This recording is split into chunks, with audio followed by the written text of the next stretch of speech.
दोस्तों स्वागत है आप सभी का बिहार समाचार में। दोस्तों आज के इस वीडियो में हम बिहार के टॉप बड़ी न्यूज को देखेंगे। दोस्तों वीडियो में आगे बढ़ने से पहले आप सभी से अनुरोध है कि आप इस वीडियो को एक प्यारा लाइक जरूर कर दें और साथ ही हमें नीचे कमेंट करके जरूर बताएं कि आप बिहार के किस जिले में रहते हैं। तो चलिए शुरुआत करते हैं आज की पहली और बड़ी खबर से। बड़े खबर में देखिए, बिहार में ग्रामीण कार्य विभाग में 16,000 पदों पर होगी नियुक्ति। जी हाँ, देखिए उप मुख्यमंत्री तेजस्वी प्रसाद ने कहा कि ग्रामीण कार्य विभाग में 16,000 नई नियुक्तियां होगी। ये नियुक्तियां तकनीकी से लेकर सहायक कर्मचारी तक के पदों पर की जाएगी। इसका मकसद विभाग में मानव बल की कमी को दूर कर ग्रामीण सड़कों का तय समय में निर्माण और बेहतर रखरखाव करना है। तेजस्वी यादव ने ये बातें रविवार को ज्ञान भवन में बिहार ग्रामीण पथ विकास अभिकरण के 22वें आम सभा और विभागीय समीक्षा बैठक को संबोधित करने के दौरान है। आपको बता दें कि 31 मई को ग्रामीण कार्य विभाग की समीक्षा के दौरान मुख्यमंत्री नीतीश कुमार ने ग्रामीण पदों के रखरखाव का जिम्मा विभाग को खुद निभाने का निर्देश दिया था। इसके लिए जितने अभियंता व कर्मियों की दरकार हो उनकी बहाली जल्द करने को कहा था। इसी के मद्देनजर डिप्टी सीएम सब विभागीय मंत्री तेजस्वी यादव की घोषणा के बाद शीघ्र ही बहाली की प्रक्रिया आरंभ होगी। बड़ी खबर में देखिए, NIRF रैंकिंग 2023 में ओवरऑल रैंकिंग में IIT मद्रास सबसे आगे, नंबर 1 यूनिवर्सिटी में IISc बेंगलुरु। केंद्रीय शिक्षा मंत्रालय की ओर से जारी की जाने वाली NIRF रैंकिंग 2023 की घोषणा कर दी गई है। इसमें विभिन्न कैटेगरी में देश के टॉप इंस्टीट्यूट को रैंकिंग दी गई है, जहां ओवरऑल रैंकिंग में IIT मद्रास देश का सबसे बेहतरीन संस्थान है। वहीं यूनिवर्सिटी की रैंकिंग में IISc बेंगलुरु को नंबर 1 का दर्जा मिला है। इंस्टीट्यूट की बात करें तो पहले रैंक पर IIT मद्रास, दूसरे पर Indian Institute of science Bengaluru, तीसरे पर IIT दिल्ली, चौथे पर IIT बॉम्बे, पांचवें पर IIT कानपुर, छठवें पर All India Institute of Medical Science New Delhi, सातवें पर Indian Institute of Technology Kharagpur, आठवें पर Indian Institute of Technology Roorkee, 9वें पर IIT गुवाहाटी और 10वें पर जवाहरलाल नेहरू यूनिवर्सिटी नई दिल्ली शामिल है। इसी तरह देखिए, NIRF रैंकिंग 2023 के अनुसार देश के टॉप विश्वविद्यालय में रैंक 1 पर इंस्टीट्यूट ऑफ साइंस बेंगलोर, वहीं दूसरे स्थान पर जवाहरलाल नेहरू विश्वविद्यालय का नाम आता है। इसके बाद जामिया मिलिया इस्लामिया और जादवपुर विश्वविद्यालय तीसरे और चौथे नंबर पर है, जबकि 5वें नंबर पर बनारस हिंदू विश्वविद्यालय, 6वें स्थान पर Manipal Academy of Higher Education को दिया गया है। वहीं 7वें स्थान पर अमृता विश्वविद्यालय। NIRF रैंकिंग में बिहार इंस्टीट्यूट ऑफ टेक्नोलॉजी को 8वां स्थान और अलीगढ़ मुस्लिम यूनिवर्सिटी को 9वां स्थान दिया गया है। वहीं टॉप 10 की सूची में 10वां स्थान हैदराबाद विश्वविद्यालय को दिया गया है। वहीं देखिए, NIRF रैंकिंग टॉप 10 में बिहार के 6 शिक्षण संस्थान। जी हाँ, NIRF 2023 की टॉप 100 रैंकिंग में बिहार के 6 संस्थानों ने जगह बनाई है। अलग अलग कैटेगरी में इनका चयन हुआ है। एम्स पटना को मेडिकल में 27वां, जबकि राजेंद्र प्रसाद एग्रीकल्चर केंद्रीय विश्वविद्यालय को 33वां स्थान मिला है। IIT पटना को 41वां, NIT पटना को 56वीं रैंक मिली है। और फार्मेसी कैटेगरी में बिहार के हाजीपुर के national institute of pharmaceutical education एवं रिसर्च को 44वां स्थान मिला है। इसका स्कोर 51.22 है। वहीं पिछले साल इसका स्थान 75वां था। इस बार 31 पायदान नीचे आया है। इसी तरह इंडियन इंस्टीट्यूट ऑफ मैनेजमेंट गया को 53वां रैंक मिली है। इसे 51.08 स्कोर मिला है। वहीं IIM गया को पिछले साल 73वां स्थान मिला था। अगली बड़ी खबर में देखिए, बिहार की एक भी यूनिवर्सिटी टॉप 100 में शामिल नहीं। केंद्रीय शिक्षा मंत्रालय की ओर से यूनिवर्सिटीज की रैंकिंग के लिए जारी होने वाली रैंकिंग NIRF 2023 जारी कर दिया गया है। इसमें बिहार की एक भी यूनिवर्सिटी और कॉलेज टॉप 100 की लिस्ट में शामिल नहीं है। आपको बता दें कि 500 करोड़ से ज्यादा का बजट वाला पटना यूनिवर्सिटी भी टॉप 100 की रैंकिंग में शामिल नहीं हो पाया है। रैंकिंग में बिहार में केवल केंद्रीय संस्थान ही जगह बनाने में कायम पाए हैं। NIRF की रैंकिंग में ओवरऑल श्रेणी में IIT पटना को 66वां स्थान मिला है। वहीं मेडिकल की कैटेगरी में एम्स पटना को 27वां स्थान मिला है। इसी तरह इंजीनियरिंग कॉलेजों में IIT पटना को 41वां स्थान मिला है। साथ ही NIT पटना को 56वां स्थान मिला है, जो पिछले साल से बेहतर है। बिहार में मार्च 2024 तक 8,000 किलोमीटर बनेगी सड़क। जहाँ देखिए, राज्य में 1,20,000 किलोमीटर लंबाई की ग्रामीण सड़कों में से करीब 1,12,000 किलोमीटर लंबाई में सड़कों का निर्माण हो चुका है। करीब 8,000 किलोमीटर लंबाई में मार्च 2024 तक निर्माण पूरा कराने का लक्ष्य है। करीब 17,000 किलोमीटर लंबाई में 8-10 साल पुराने सड़क जर्जर हो चुके हैं।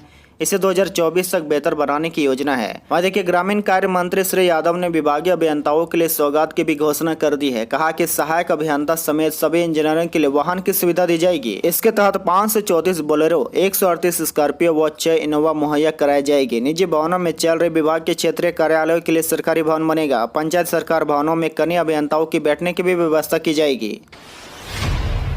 ओडिशा ट्रेन हादसे में बिहार के 25 लोगों की मौत, 32 अब तक लापता। बालासोर रेल हादसे में बिहार के मृतकों की संख्या 25 हो गई है। आपदा प्रबंधन विभाग ने इसकी पुष्टि की है। 32 अब भी लापता है। ओडिशा के विभिन्न अस्पतालों में 60 घायलों का इलाज चल रहा है। इनमें गंभीर 4 आईसीयू में भर्ती है। 14 और शवों की पहचान होने के बाद मृतकों की संख्या बढ़कर 25 हो गई है।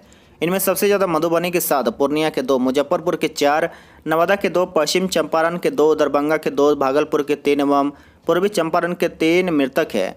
ओडिशा गए अधिकारियों की टीम ने बालासोर जिला प्रशासन से समन्वय स्थापित कर मृतकों के शवों की परिजनों तक पहुंचाने के प्रयास में जुटी है। अभी तक 6 शव को परिजनों को सौंपा जा चुका है। वहीं आपदा प्रबंधन विभाग के मंत्री शाहनवाज ने कंट्रोल रूम पहुंचकर राहत कार्यों का जायजा लिया।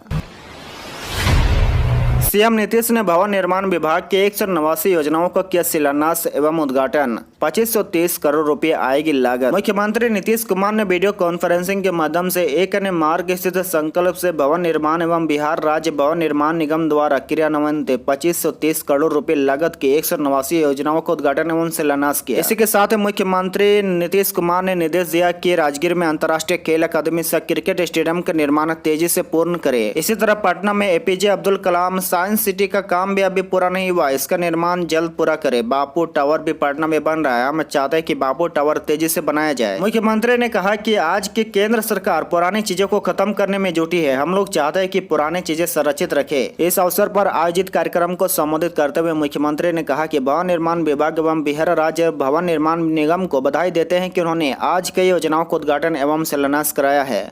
भवनों का निर्माण के साथ साथ उसका मेंटेनेंस भी करना है। हम काफ़ी समय से कहते रहे हैं कि जो भवन बने उसका मेंटेनेंस ज़रूर होना चाहिए। ऐसा ना हो कि भवन बने और मेंटेनेंस नहीं के कारण यह खराब हो जाए। मेंटेनेंस करने के लिए अगर अधिकारियों अभियंताओं की कमी होगी तो आवश्यकता है तो उसकी बहाली भी जल्द कराई जाएगी।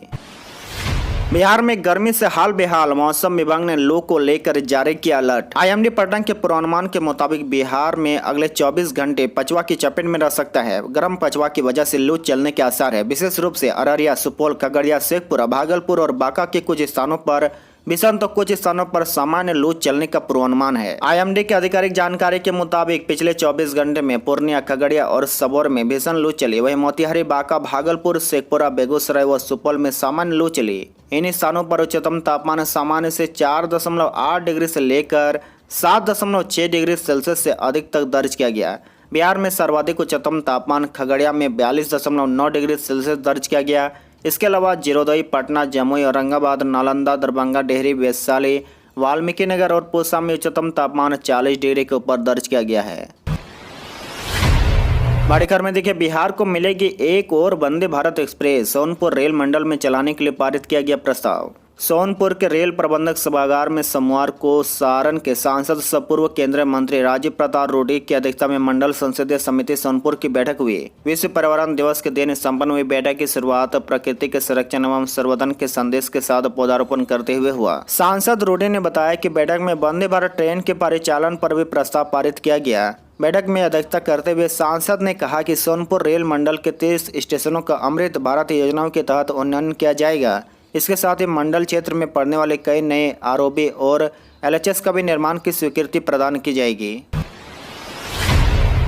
बिहार में 3 साल से जमे प्रखंड पंचायती राज पदाधिकारियों को होगा तबादला, विभाग ने मांगी है सूची। बिहार के पंचायती राज विभाग ने 3 साल या उससे अधिक समय से एक ही स्थान पर जमे प्रखंड पंचायती राज पदाधिकारियों की सूची मांगी है। यह सूची 12 जून से पहले भेजनी है। इस सूची में शामिल ऐसे सभी प्रखंड पंचायती राज पदाधिकारियों का जून में एक जगह से दूसरी जगह ट्रांसफर किया जाएगा।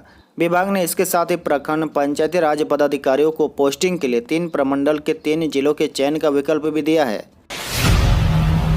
बिहार में 23 जून को हो सकती है विपक्षी दलों की महाबैठक। पटना में लोकसभा चुनाव 2024 को लेकर विपक्षी दलों की प्रस्तावित महाबैठक टलने के आसार है। मिली जानकारी के मुताबिक 12 तारीख की बैठक में न तो कांग्रेस नेता राहुल गांधी और न ही इस पार्टी के राष्ट्रीय अध्यक्ष मल्लिकार्जुन खड़गे के शामिल होने की स्थिति बन रही है। राहुल गांधी 12 तक अमेरिका की यात्रा पर है तो खड़गे की भी उस दिन व्यस्तता है। वही डीएमके नेता तथा तमिलनाडु के सीएम स्टालिन भी 12 जून को पूर्व निर्धारित कार्यक्रम में व्यस्त रहेंगे। कांग्रेस की ओर से दोनों शीर्ष नेताओं को इस सहभागिता को लेकर बैठक आगे करने का भी प्रस्ताव था। एक दो और बड़े नेता बैठक में अपने बदले प्रतिनिधि भेज रहे थे। इन हालातों के मद्देनजर अब बैठक की नई तिथि तय की जा सकती है। चर्चा 23 जून को इसके आयोजन को लेकर भी हो रही है।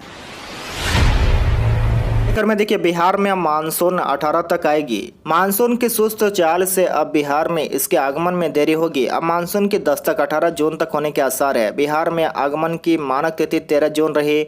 मानसून अब तक केरल पर नहीं पहुंचा है। नतीजन राज्य में बारिश की गतिविधियां नहीं होने से गर्मी में वृद्धि हो गई। मौसम विज्ञान केंद्र के निदेशक आशीष कुमार ने बताया कि जून के तीसरे हफ्ते तक इसके बिहार में आगमन के आसार है। मौजूदा परिस्थितियां इस ओर इशारा कर रही है कि मानसून की दस्तक 18 जून तक हो सकती है। सूबे में प्री मानसून गतिविधियां इस बार बेहद कम रही है। मार्च से मई तक मानसून पूर्व बारिश का आंकड़ा सामान्य से 13% कम रहा है। इसी कारण मार्च से मई तक गर्मी ने लोगों को काफी परेशान किया है। बिहार बोर्ड ने फ्री कोचिंग में शामिल होने के लिए जारी की आवेदन की तिथि। बिहार विद्यालय परीक्षा समिति की ओर से आयोजित वार्षिक माध्यमिक परीक्षा 2023 के मेधावी स्टूडेंट के लिए निःशुल्क कोचिंग की व्यवस्था की गई है। इसलिए समिति ने आवेदन की तिथि जारी कर दी है। इंजीनियरिंग तथा मेडिकल प्रवेश परीक्षा की निःशुल्क तैयारी के लिए मैट्रिक सफल स्टूडेंट 10 से 16 जून तक आवेदन कर सकते हैं। आवेदन के लिए आधिकारिक वेबसाइट biharboardonline.bihar.government.in या secondary.biharboardonline.com पर जाकर आवेदन कर सकते हैं। मेगा के आधार पर कुल 200 स्टूडेंट को सेलेक्ट किया जाएगा। इसमें से 50 मेडिकल व 50 छात्रा इंजीनियरिंग प्रवेश के लिए सेलेक्ट की जाएगी। इसी तरह 50 छात्र मेडिकल व 50 छात्र इंजीनियरिंग प्रवेश परीक्षा के लिए सेलेक्ट किए जाएंगे। चयनित स्टूडेंट की सूची 24 जून को जारी कर दी जाएगी। समिति ने कहा कि मेगा सूची में आने वाले स्टूडेंट जिन्होंने न्यूनतम 90% अंक प्राप्त किए हैं वे इस योजना के अंतर्गत अपनी रुचि के अनुसार इंजीनियरिंग व मेडिकल प्रवेश परीक्षा के लिए निःशुल्क कोचिंग में एडमिशन के लिए अपना ऑनलाइन आवेदन कर सकते हैं।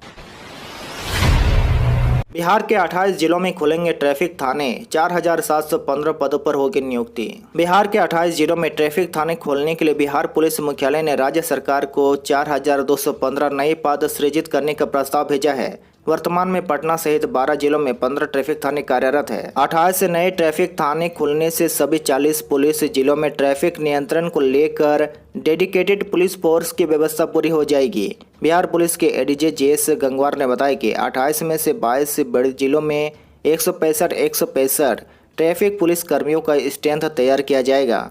वहीं 5 छोटे जिलों में 85 पुलिस कर्मियों का स्ट्रेंथ रहेगा। इनमें डीएसपी व इंस्पेक्टर से लेकर दारोगा और सिपाही तक के पद शामिल होंगे।